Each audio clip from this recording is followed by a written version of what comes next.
ದಲಿತ CM ಮತ್ತೆ ಮಾದೇವಪ್ಪನವರು ದಲಿತ CM ಮಾಡಬೇಕು. ಈಗ ದಲಿತರನ್ನ ಸಿಎಂ ಮಾಡಬೇಡಿ ಅಂತ ಯಾರೂ ಹೇಳಿಲ್ಲ, ಅದಕ್ಕೆ ಯಾರ್ದು ವಿರೋಧನೂ ಇಲ್ಲ. ಎಲ್ಲವನ್ನೂ ನಿರ್ಣಯ ಮಾಡೋದು ಅಂತಿಮವಾಗಿ ಹೈಕಮಾಂಡು. ಅವ್ರು ಯಾರು ನಿರ್ಧಾರ ಮಾಡ್ತಾರೆ ಮಾಡಲಿ, ಅಸಾಮರ್ಥ್ಯ ಇದ್ದವ್ರು ಆಗಲಿ. ಡಿ ಕೆ ಶಿವಕುಮಾರ್ ಅವ್ರನ್ನ ಡಿ ಕೆ ಶಿವಕುಮಾರ್ ಅವರು ಸ್ಪೀಡ್ಗೆ ಯಾರ ಇದ್ದರೆ ಅವ್ರನ್ನ ಮೀರಿಸಿ ನಾನು ಓಡ್ತೀನಿ ಅಂದರೆ ನಾವು ಅದಕ್ಕೂ ಅಬ್ಜೆಕ್ಷನ್ ಮಾಡಲ್ಲ. ಅವ್ರನ್ನ ಕ್ರಾಸ್ ಮಾಡಿ ಓಡೋವಂಥವ್ರು ಬೇಕು. ಯಾಕೆಂದರೆ ಇವತ್ತಿನ ಏನು ವಿರೋಧ ಪಕ್ಷದವರು ಅಪಪ್ರಚಾರಗಳನ್ನ ಮಾಡ್ತಾರೆ ಅದನ್ನು ಸೆಟೆದು ನಿಲ್ಲುವಂಥ ಒಂದು ಸಾಮರ್ಥ್ಯನೂ ಬೇಕು, ತಿಳುವಳಿಕೆನೂ ಬೇಕು, ಮತ್ತು ಹಾರ್ಡ್ ವರ್ಕ್ ಮಾಡೋರು ಬೇಕು. ಇರ್ಬೋದು, ಇದ್ರೆ ಬರಬೇಕಲ್ವಾ?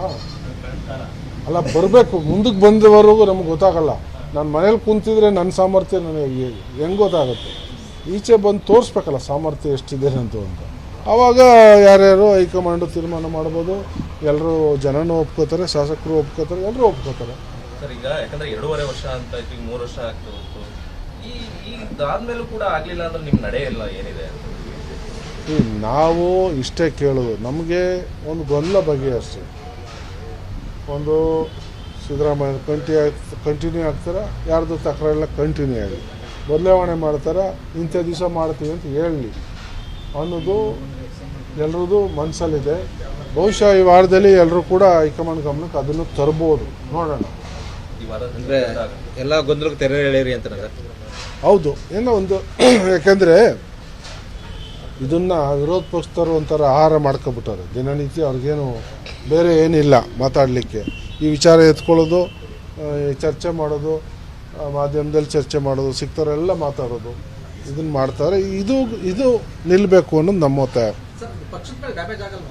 ಯಾವುದು? ಅದಕ್ಕೋಸ್ಕರ ಇದಕ್ಕೆ ತೆರೆ ಇಳಿರಿ ಅಂತಲೇ ನಾವು ಕೇಳ್ತಾ ಇರೋದು. ಯಾವುದು? ಈಗ ನಾವು ಎಲ್ರಿಗೂ ಹೇಳಿದ್ದೀವಿ, ನಮ್ಮ ರಾಜ್ಯ ನಾಯಕರುಗಳಿಗೆ.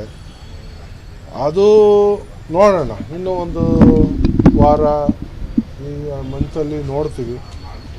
ಇಲ್ಲ ಇದೇನೋ ಬಗೆಹರಿಯಲ್ಲ, ಇವರು ಯಾರು ಆಸಕ್ತಿ ತೋರಲ್ಲ ಅಂದರೆ ನಾವೇ ಹೋಗಿ ನೇರವಾಗಿ ಹೈಕಮಾಂಡ್ ಮೇಲೆ ಒತ್ತಾಯ ಮಾಡ್ತೀವಿ. ಅವಶ್ಯಕತೆ ಬಿದ್ದರೆ, ಗೊಂದಲ ಬಗೆಹರಿದೆ. ದಿನನಿತ್ಯ ಮಾಧ್ಯಮದಲ್ಲಿ ವಿಚಾರ ಚರ್ಚೆ ಆಗೋದು ಯಾರಿಗೂ ಇಷ್ಟ ಇಲ್ಲ, ನಮ್ಮೊಳಗೆ ಅವಶ್ಯಕತೆಯೂ ಇಲ್ಲ. ಸೊ ಅದಕ್ಕೆ ತೆರೆ ಎಳಿಸ್ಬೇಕಲ್ಲ. ಅದು ನೋಡೋಣ, ಈಗ ಇನ್ನೂ ಒಂದು 8 ದಿವಸ ನೋಡೋಣ ಏನೇನು.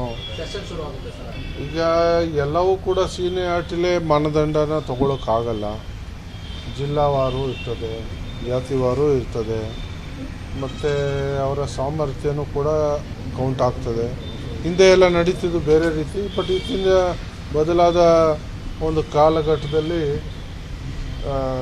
ಮೌಲ್ಯಮಾಪನ ಮಾಡುವಂಥ ವ್ಯವಸ್ಥೆ ಬರ್ತಾ ಇದೆ. ಯಾಕೆಂದರೆ ಈಗೆಲ್ಲ ಭಾಳಷ್ಟು ಟೆಕ್ನಾಲಜಿ ಬೆಳೆದಿರೋದ್ರಿಂದ ಎಲ್ಲರೂ ಕೂಡ ಅವ್ರವ್ರದ್ದೇನು ಶಕ್ತಿ ಅನ್ನೋದು ಕೂಡ ಗೊತ್ತಾಗ್ತದೆ. ಸಬ್ಸ್ಕ್ರೈಬ್ ಬಟನ್ ಮೇಲೆ ಕ್ಲಿಕ್ ಮಾಡಿ ಹಾಗೂ ನಮ್ಮ ಹೊಸ ವಿಡಿಯೋಸ್ ಅಪ್ಲೋಡ್ಗೋಸ್ಕರ ಪಕ್ಕದಲ್ಲಿ ಕಾಣುವ ಬೆಲ್ ಬಟನ್ ನಮ್ಮೆಲ್ಲ ವಿಡಿಯೋಗಳನ್ನ ಲೈಕ್ ಮಾಡಿ, ಶೇರ್ ಮಾಡಿ ಹಾಗೂ ಕಮೆಂಟ್ ಮಾಡಿ.